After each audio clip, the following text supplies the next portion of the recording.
So Burna Boy trended in the last few days, especially because of what happened at Club Cubana in Victoria Island over the weekend. So we took the story a few times. I think it was Miriam took the story saying that he went to a party, to a club, and he had with him 5 of his police escorts.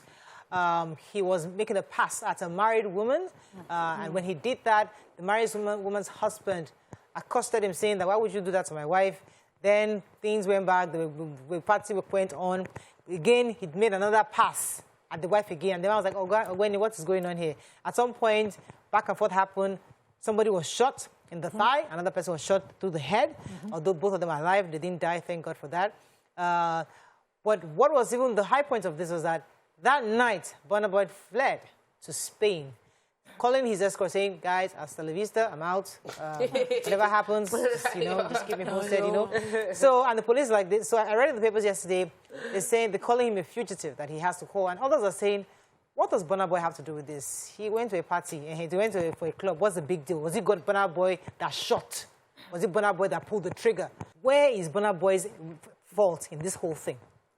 The very, very beginning. So Burna Boy had 2 detailed police officers attached to him to protect him because, of course, he's a high-profile individual.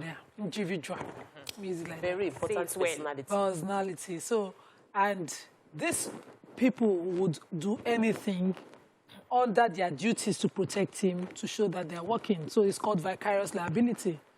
And if Burna Boy's action, which, of course, is clear now that he tried to hit on a married woman whose husband stood up for her. So even if she was alone and he tried to hit on the woman, she said, "No, mind your business."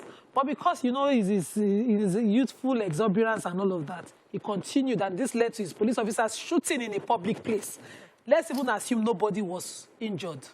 That they shot in that public place is actionable, and Burna Boy, as the sole beneficiary of that protection, is vicarious liable for the people attached to him. So another A-list artist like himself almost shot me at Ilashe Beach on my wedding anniversary in 2020. I'm telling you, I'm sitting here saying it with full chest.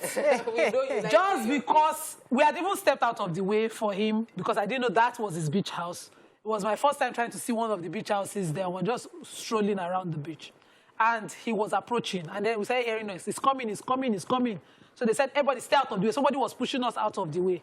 And so when I thought he had moved, all of us had decided to move too. And so I hear papa inside the yard. Inside the yard, over my head. Your life flashed in your before. In my before. Just because of what? And I knew that there was no threat. It's impossible to absolve Burna Boy of every form of blame because they were working with him at that time. Their time on the clock was with him. But really, for me, it is the police. It is the overzealousness because of small change. I strongly feel we need to stop having police escorts for everybody that categorize themselves as VIP. People should have private bodyguards. Private bodyguards that is 100% liable for whatever they do. These gunshots, these people that are in the hospital were shot by bullets that was paid for by taxpayers' money. And for me, who is responsible? It will be the police officers themselves and the authority that delegated them to do that job. We have general one-on-one crises, and they'll say, "Oh, the police don't have enough bullets." Yet, we've had several cases where police escorts of certain VIPs have access to shoot to clear road. They will shoot. They are more equipped, and they are shooting to clear the road, not to fight insurgency, not to recover kidnappers, but they have ability to shoot to clear road. It's happened once, it's happened twice, it's happened several times, and yet our police have not taken it. They will say it is like people. Nima, you use big legal language that she just used. Vicarious liability. They will use vicarious liability to put the blame in a way that would not make them take responsibility for how they have failed us. So if there is bullets to shoot within the club, and there's no bullets to shoot when people are kidnapped and bandits, then you don't have any case. Police people should deal with themselves. Awesome. So for me, personally, I would define it as sexual harassment. When you come to me and I say no, please go back. Don't come again and come again and come again. And it was quite disrespectful to the husband. It's not like the lady went to club alone. She was with somebody. Right. Whether it's the husband or brother, the fact that she had somebody with her, you should have given that respect. You have 3 ladies with you. That will not reach you. That's greed.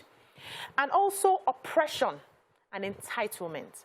So you get to a certain stage in your life and you feel like I can have everything because I have the fame, I have the money, the people love me, and just wave that. I have your wife. Yeah, I have your wife. I can have your wife. I can have your children. I can have anything I want.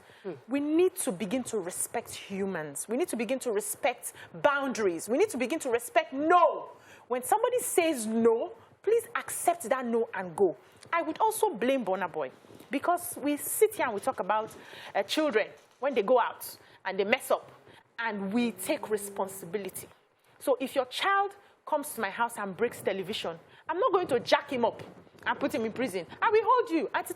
Your child has broken my television. How do we fix it? You will take responsibility. That's the right thing to do. Husband and Burna Boy both comported themselves wrongly.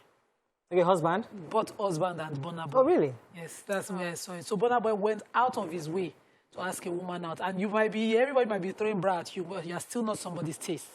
Some people will just look at him and prefer him as an artist that they can farm, but not a man that they can be attached to. And the woman has that right to say no. But the husband should also wait until there's trouble to defend the woman. So she has gone out to a club. You might just be getting the opportunity to test your wife's taste. Maybe you are together and this kind of test has not happened.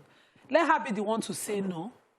Protect her as much as possible, but don't jump in. She also wanted to know the kind of man she was married to because she allowed him to defend him. She didn't want... No. Okay, she come and do it. No, listen. Many women would appreciate that their husbands defended them in that kind of place. That you didn't allow some man to throw pass at me. That would be disrespectful. No. Sometimes these things are not defense. They are even the aggression. So somebody was hitting on your wife and you say no. He comes back and you say no. And she says no. And the person goes away. He can come 20 times and she keeps saying no. As long as she did not move from your side. They not drag her chair now. Wait, BC. But when they talk this thing, they come. I'm just trying to make sense of things. I'm just trying to bring another side of things. As long as they did not move my chair. You don't become violent. It doesn't have to get to that violence.